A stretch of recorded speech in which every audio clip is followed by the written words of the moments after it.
Hello students, हम लोग प्रश्न 15.1 पे हैं और यहाँ कह रहा है कि प्रश्न 1 और 2 में दिए गए आंकड़ों के लिए माध्य के सापेक्ष माध्य विचलन ज्ञात कीजिए। हमें माध्य विचलन निकालना है माध्य के सापेक्ष इन आंकड़ों का।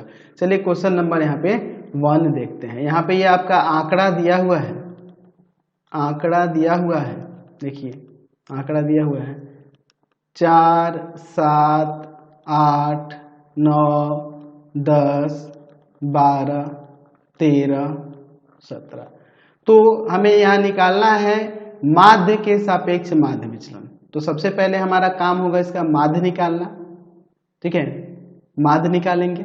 चलिए तो यहाँ पर हम लोग माध्य निकालने के लिए क्या कर सकते हैं, माध्य इक्वल में क्या हो जाता है, तो इन आंकड़ों का योग 4 + 7 + 8 + 9 + 10 + 12 + 13 + 17 और बटा में इनकी संख्या। तो कितने हैं, 3, 3, 6 और 2, 8। चलिए ऊपर इन सबको जोड़ दीजिएगा तो हो जाएगा 80 और बटा में 8, कट जाएगा यहाँ पर 10 बार में। तो माध्य यहाँ पे कितना आ गया, 10 आ गया। माध्य हमें 10 मिल गया। अब इसके बाद हम लोग यहाँ पे हमें निकालना है माध्य विचलन, मीन डेविएशन। मीन डेविएशन किसके सापेक्ष में, तो माध्य के सापेक्ष में, या हम इसे ऐसे भी लिख सकते हैं डेल्टा यहाँ पर माध्य बेस में दे देंगे, तो इसको भी मीन डेविएशन ही कहेंगे, मीन के सापेक्ष, है ना। चलिए चलिए अब यहाँ पे हम लोग देखते हैं माध्य विचलन माध्य के सापेक्ष।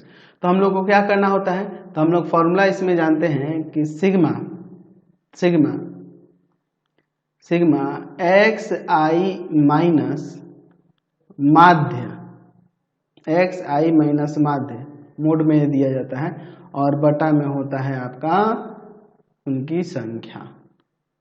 तो ये ना हम लोग करते हैं, यहाँ पे चाहो तो यहाँ पे लिख सकते हो i = 1 to n। चलिए तो ये कैसे निकालेंगे, तो यहाँ देखिए हम लोग देख रहे हैं एक्स आई माइनस माध्य, यानी कि हमें क्या करना होगा, इन आंकड़ों के प्रत्येक चर में से इस माध्य को घटाकर उसका मोड देखना होगा। यानी कि हम लोग यहाँ पे लिख सकते हैं, यहाँ पे लिख सकते हैं 4 - 10, देख लीजिए एक्स आई माइनस माध्य मोड में दे दिए, फिर प्लस 7 - 10 ये भी मोड में दे दिए, 8 - 10 ये भी मोड में दे दिए, 9 - 10 ये भी मोड में दे दिए, प्लस 10 - 10 ये भी मोड में देंगे, फिर 12 - 10 ये भी मोड में देंगे और प्लस 13 - 10 मोड में दे देंगे।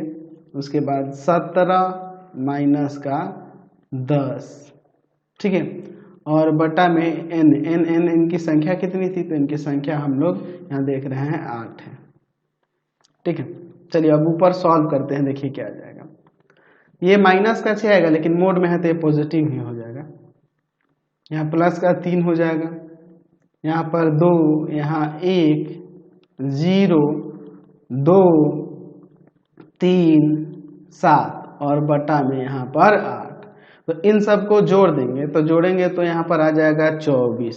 इन सबको जोड़ेंगे तो आ जाएगा 24 और बटा में 8, कट जाएगा 3 बार में। तो यहाँ 3 आ गया मीन डेविएशन। यही आपका माध्य विचलन हो गया माध्य के सापेक्ष। चलते हैं अगले क्वेश्चन पे। Question number